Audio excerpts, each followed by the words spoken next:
भाकरीचे थालीपीठ.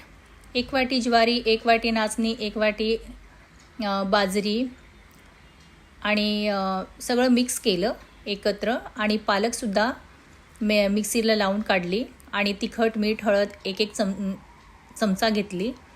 आणि आता छान आपण कोरपाटावर ते थापलेलं आहे हाताने. आणि आता आपण तव्यावर एक थालीपीठ होऊ द्यायचं. ज्वारीचं हेल्दी थालीपीठ हे खूप छान लागतं आणि हिवाळ्यामध्ये खायला पण चविष्ट वाटतं. आणि ज्वारी ही हेल्दी असते. मिक्स ज्वारीचे थालीपीठ अजूनही चांगलं लागतं. तुम्ही घरी करून बघा, खूप छान लागते. आणि माझ्या सुलू रसोईला सबस्क्राईब आणि लाईकसुद्धा करा, कमेंटसुद्धा करा. आणि तुम्हाला थालीपीठ कसं वाटलं ते सांगा. आणि ह्याच्या थालीपीठला थोडं थोडं तेल लावायचं आणि शेकून खायचं.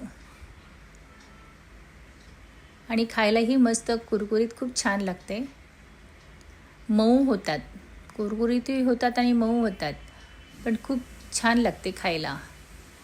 हेल्दी, सकाळी नाश्त्याला, ब्रेकफास्टसाठी पण छान आहे.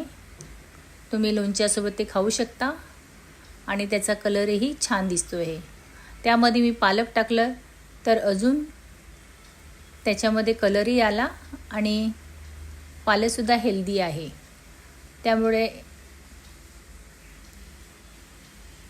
करून बघायला काही हरकत नाही. असं दाबून घ्यायचं व्यवस्थित.